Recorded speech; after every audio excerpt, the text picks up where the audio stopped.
مبدئيا كده، بما اننا كلنا شايفين جدل كبير جدا على الفيس بسبب طريقة تنظيف الممبار في الخلاط، فطبعا انا مش هسكت ومش هسيب متابعيني ضالين كده ما بين الطرق دي ومش عارفين انهي الصح وانهي الغلط، لان ناس تقول صح وناس تقول غلط.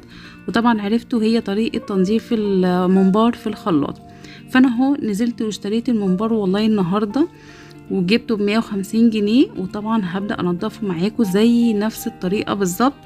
ادي الممبار اهو هقلبه على وشه اللي بيتنضف عليه، وهقطعه حتت صغيرة، هقطعه اصغر من المعتاد كمان، يعني هقطعه اصغر من اللي انا بعمله اساسا في بيتي. كده اهو قلبنا الممبار.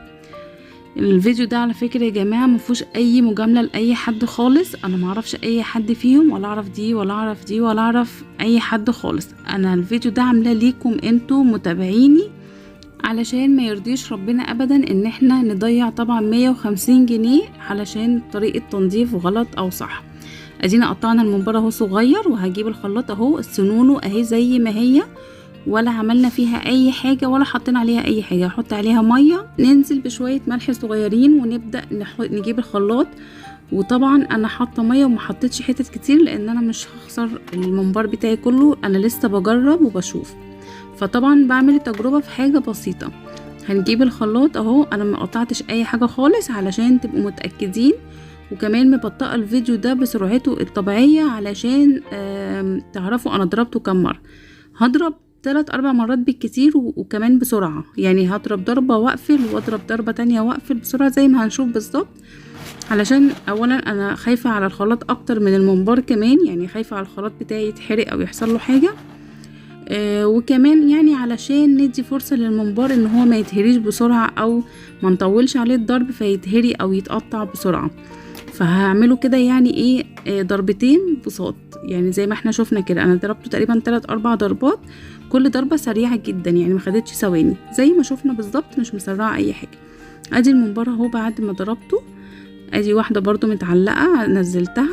طبعا انتوا عارفين ان انا حاطة 5 قطع من الممبار. ادي اول واحدة شايفين مقطعة، طبعا انا كنت واثقة من النتيجة ومش محتاجة يعني فقاقة، يعني بصراحة يعني هي يعني النتيجة متوقعة. ادي التانية اهي ما نتفتش، وفي نفس الوقت تحس ان جلدها رق، يعني خلاص كانت ثانية وهتتقطع. ادي حتة مقطوعة من واحدة، وادي التانية اهي بصوا يعني رقت جدا، يعني خلاص لو ضربة كمان كانت اتقطعت هي كمان، تقريبا فيها حتة كمان اتقطعت اهي، يعني ما تنفعش برضو. دي تالتة اهي برضو مقطوعة متقطعة كمان من فوق، الحتة اللي احنا شلناها من البداية اهي متقطعة الناحيتين. يعني دي ضربة بسيطة جدا يا جماعة، يعني انا مش عايزة اقول لكم زي ما شفتوا بالظبط، ومش مسرعة الجزء بتاع ضرب الخلاط.